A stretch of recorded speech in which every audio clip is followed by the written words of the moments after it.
Hello, hello. Alright, I wanted to get 2 videos in today, so I'm going to get through Genesis 36. It's not exciting at all. So, I know what a salesman I am for getting you to watch my videos, but this is the generations of Esau. I'm just trying to get everything done that I wanted to get done today. I already botched my run so bad. I lifted, and I tried doing my run, and I don't know, ever since I got mono in high school, some days I can run 5 miles, 6.5 minute pace, boom, boom, boom, boom, boom. Another day, it's like I'm carrying a bag of rocks. And it's not my lungs, it's not that I'm sore, it's just like, I don't know, my legs feel like wood. It's just awful. I hate it, because I used to be able to just run every day without stop, just, if you're a runner, kind of feels, you get to this point in like mile 3 or mile 2, mile 4 or whatever, you just feel like you're floating on air. It's like whoosh, whoosh, whoosh. I just don't get that very much anymore. It's not that I'm not in shape, it's just, I don't know, maybe it's because I'm not in shape, who knows. I'm not in as good a shape as I used to be, I know that much. But anyway, we're moving on to Genesis 36 so I can get my 2 videos done today, 2 chapters. And this is the generations of Esau, Jacob's brother. Now these are the generations of Esau, who is Edom. So the Edomites, later on, we'll see them when the Jews come back out of Egypt in the land of Canaan. The Edomites are there. These are the descendants of Esau. Now he ends up joining his bloodline with the Canaanites, which are, if you read the Bible, those are like they have the Nephilim bloodline in them, which a lot of people take to interpret as they have the fallen angel seed in them, sort of the DNA of the fallen angels. Now, how? Because that's supposed to have been wiped out by the flood. Who knows? Who knows if they really even do? A lot of evidence the Bible says they do, but who knows? But this is Esau's line ends up combining with them due to the wives that they take and stuff. And verse 2, Esau took his wives of the daughters of Canaan. Remember, Canaan was Ham's son, who was cursed by Noah. Alright, so this is the cursed line. Ada, the daughter of Elon, the Hittite, and Aholabamah, the daughter of Anna, the daughter of Zibeon, the Hivite. And so those are 3 of his wives.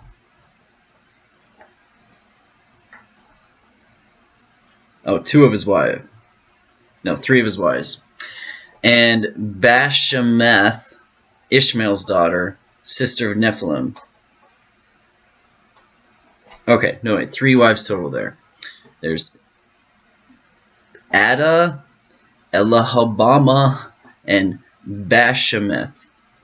Now, these were, the first 2 were daughters of, one was a Canaanite, one was a Hittite, and the next one was the daughter of Ishmael. And Ada bore to Esau Eliphaz, and Bashemath, and bare Reuel. And Alahabama bare Jeush, and Jalam, and Korah. These are the sons of Esau, which were born unto him in the land of Canaan. And Esau took his wives, and his sons, and his daughters, and all the persons of his house, and his cattle, and all his beasts, and all his substances, and which he had got in the land of Canaan, and went unto the country from the face of his brother Jacob. So he went away from his brother. When they say away from the face of somebody, it just means they kind of went in opposite directions. Lot and Abraham, Lot turned away from the face of his Abraham. It's not that he didn't like Abraham, it's just they had so much stuff they couldn't do it. And this is the same thing here. It even says, for their riches were more than they might dwell together, and the land wherein they were strangers could not bear them because of their cattle. So they each had so much livestock, so much wealth, so much agriculture that they couldn't really live that close together because their cattle would have eaten up the land and they would have mixed, and it would have been just a bunch of controversy. Thus dwelt Esau in Mount Seir. Esau is Edom. Again, the Edomites. And these are the generations of Esau, the father of the Edomites in Mount Seir. Because again, all right, one thing you have to understand, Seir is full of these Canaanite Nephilim. Now, Esau is fighting the Nephilim just like Jacob. They're both trying to wipe these ones out, but for kind of different reasons. You know, Jacob's doing it because their practices, their ways of life are evil, and God wants him to get rid of them because they're practicing the most wicked type of life that they see as virtuous, like blood sacrifices and rape and orgies and just awful stuff. So Jacob's like, you know, God does not like this. We gotta wipe these people out. Esau, you know, he sees what they're doing is wrong, and he knows it's wrong because he is Isaac's son, and he's been taught Isaac's stuff, and that's why he has this household, because he's taking people in. But he's doing it in his heart for a different reason. He's doing it because, oh, this gives me power. Oh, I need to wipe these people out because then I'll get prestige and glory. You see what I'm saying? And I'll get their land. That's why Esau didn't get the blessing, because he didn't understand it. Jacob did the things for God. He gave his offering for God. Esau does it for himself. He gave his offering just, you know, because he knew he should, not because he wanted to do it for God. And this is the story of the two. Jacob gets the blessing. He understands it. Esau doesn't. They live very parallel lives. They both become very wealthy. They both take people into their household. They become very powerful. But it's all in their heart that is the difference. It's why they're doing it, and the reasons for why they're doing it is the total difference between the two of them. All right. These are the names of Esau's sons. Eliphaz, the son of Adah, the wife of Esau. Reuel, the son of Bashemath, the wife of Esau. And the sons of Eliphaz were Teman, Omer, Zepho, and Gatam, and Kenaz. And Timnah was concubine to Eliphaz, Esau's son. And she bare to Eliphaz Amalek. These were the sons of Adah, Esau's wife. So Amalek, the Amalekites. These were another people who give the Israelites a lot of trouble when they come back. And a lot of the trouble is because, one, they mixed with the line of Seir, the Canaanites. The Canaanites always hated the Israelites. But also, when the Israelites come back out of Egypt, the Amalekites and the Edomites, but the Amalekites especially, are very, very hostile towards them because they have this Canaanite blood, but as well as they're descendants of Esau. So they see the Israelites as enemies. Instead of being relatives, they're like, they stole our father's inheritance. They stole this land. We hate these guys. Amalekites. And these are the sons of Reuel, Nahath and Zerah, Shammah and Mizah. These were the sons of Bashemath, Esau's wife. And these were the sons of Ahalabama, the daughter of Anna, the daughter of Zibeon, Esau's wife. Hey! And she bare to Esau Jeush and Jalam and Korah. These were dukes, which translates into chiefs of the sons of Esau. So these are the chiefs of the tribes of Esau's line. And here, we'll count them up. Don't worry. The sons of Eliphaz, the firstborn son of Esau, Duke Teman, Duke Omar, Duke Zepho, Duke Kenaz. So there's 4 dukes. And they were Esau's grandsons from his firstborn son. So 4 so far. Duke Korah, Duke Gatam, and Duke Amalek, 3 more, so 7 total. These are the dukes that came of Eliphaz in the land of Edom. These were the sons of Adah. So we got 7 so far. And these were the sons of Reuel, Esau's son. Duke Nahath, Duke Zerah, Duke Shammah, Duke Mizah. These were the dukes that came of Reuel in the land of Edom. These are the sons of Bashemath, Esau's wife. So there's 1, 2, 3, 4 more. So we have 11 now. And these are the sons of Alahabama,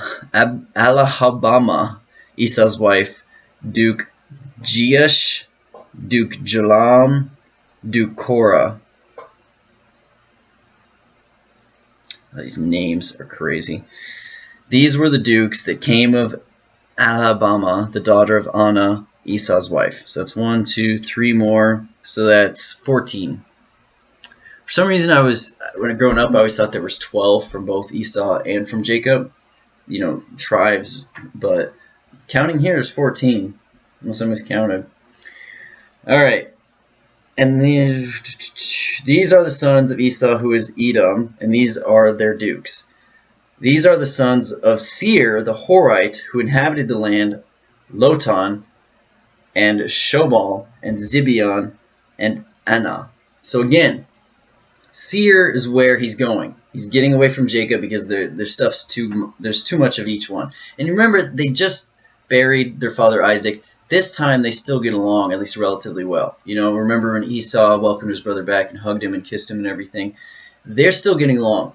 Really, the animosity starts to come much later in Esau's life, and especially with his children. And that's where a lot of the animosity. Jacob and Esau's animosity isn't very prevalent throughout the rest of Genesis here. I mean, somewhat, but it's much more so his children. And a lot of it has to come with their jealousy. And a lot of it has to come with Seir. They go in, they conquer this land of Seir, these Canaanites, but then they start intermingling with them and marrying and mixing up their bloodlines. Fine, but it's really the cultural differences that's the thing. Is this other culture introduced itself to Esau. And Esau's line is much more susceptible to changing because Esau himself is already kind of, lustful for power and for glory and things like this.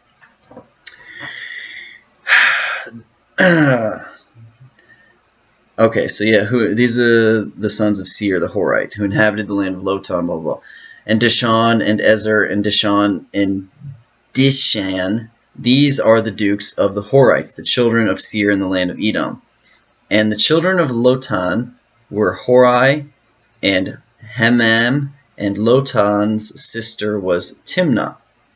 And the children of Shobal were these, Alvan and Manahath and Ebal Shepho and Onam.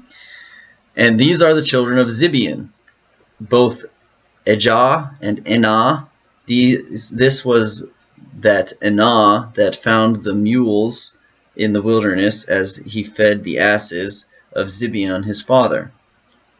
And the children of Enah were these, Dishon and Ahalabama, the daughter of Anah. And these are the children of Dishon, Hemdan and Eshban, and Ithran and Chiran. Bailey, knock it off. Whew, man, these names are killing me. The children of Ezer are these, Bilhan and Zavan and Akan. The children of Dishon are these, Uz, I like that one, it's easy, and Aran. These are the dukes that came of the Horites, Duke Lotan, Duke Shobal, Duke Zibeon, and Duke Anah. Duke Dishon, Duke Ezer, Duke Dishan. These are the dukes that came of Hori among their dukes in the land of Seir. And these are the kings that reigned in the land of Edom before there reigned any king over the children of Israel. And Bela, the son of Beor, reigned in Edom, and the name of the city was Dinhaba. And Bela died, and Jacob, the son of Zerah, Jobab, the son of Zerah and Bozrah, reigned in his stead. And Jacob died, and Husham of the land of Timani reigned in his stead. And Husham died, and Hadad, the son of Bedad, who smote Midian in the field of Moab, reigned in his stead. And the name of the city was Avith. And Hadad died, and Samlah of Meskarah reigned in his stead. And Samlah died, and Saul of Rehoboth by the river reigned in his stead, and Saul died. And Baal-Hanan, the son of Achbar, reigned in his stead. You notice how it's not their sons. Like, it's somebody else's son. It may be in the same general line, but it's never that person's son who ends up reigning after them. Because there's so much warring and conflict. It's, I'm next to rule, I'm next to rule, I'm next to rule. And Balahan, the son of Archab, died, and Hadar reigned in his stead, and the name of the city was Pa, and his wife's name was Mehetabel, the daughter of Matred, the daughter of Mezahab. And these are the names of the dukes that came of Esau, according to their families, after their places, by their names: Duke Timnah, Duke Alva, Duke Jetheth, Duke Ahlabama, Duke Elah, Duke Pinon, Duke Kenaz, Duke Temen, Duke Mibzar, Duke Magdiel, Duke Iram. These be the dukes of Edom, according to their habitations, in the land of their possession. He is Esau, the father of the Edomites. Alright, you might be asking, that like, why did they put that in there? So boring. Because they're historians. They're recorders. The Jewish people, the Hebrews, the Israelites, they recorded stuff. Like, that's why I say it's even from a secularist point of view, the Bible is such a good reference for history. They recorded this stuff. They recorded the genealogies and the people who ruled and when they ruled and who their children were and who those children's mothers were, so that lineages could be followed, so that rulers and lines could be traced. And you might say, what's the importance of this? Well, there's lots of importance. There's inheritance, there's cultural differences. You see where people get certain influences and why they act the way they do based on the mother and father and the cultural backgrounds of their people. And then you see, you know, strifes between families, and you understand more and more. Its background knowledge is so important to understand certain things. And this is extremely boring, and the names are ridiculously hard to read, but it gives you background drop information, especially when you know that Esau combines his bloodline with the line of Canaan, who already has a totally different aspect of religion and culture and what's appropriate behavior and what's inappropriate behavior. And you mix that with his already predilection, or whatever you want to call it, predisposition to give into the world as far as glory and money and fame and power and prestige and all this stuff. You mix that with this culture who says that's good things. That's what you should seek. You shouldn't, you know, the godly thing is to seek power and prestige and glory and fame. So his bloodline becomes the Edomites, the Amalekites. These people end up being warring, just trying to slaughter Israel, and Israel ends up slaughtering them because they're jealous, because Israel's going to take their power. And you understand more of what happens and what's going on in the time of these people when you see these bloodlines, when you see the inheritance, and you see the people they married and the people these people married. It's very boring, but it's important background knowledge. You know, it reminds me a lot of, I go and I'll visit my grandma quite a bit, and God, I love my grandma so much. I love all my grandparents, but specifically my grandma Smith has this thing where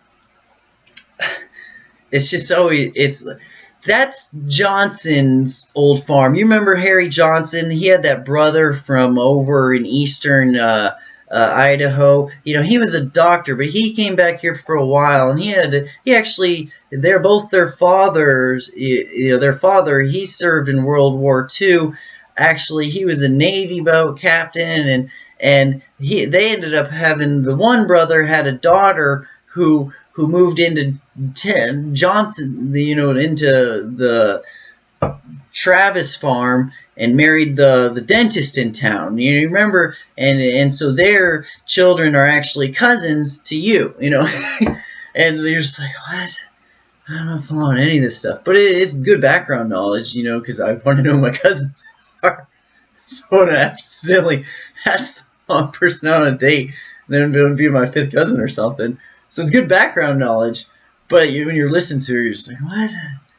I don't know who Johnson's grandfather was, or the farm you're talking about, or she's like traces lineages and all this stuff. That's what I think about when I read this stuff. it is good background information. It's good background knowledge to have to understand how things and why things end up going the way they do. But when you're hearing it, when you're reading it, you're like, It seems very boring. But it's important. Otherwise, it wouldn't be in the Bible. Alright, so that is the genealogy, the lines, the tribes of Esau. And it's good to know. Remember, they'll come into play later. So that's why we read this, so that we know what's going on later on in the story. Alright, everyone, have a wonderful morning, afternoon, evening, or good night. God bless.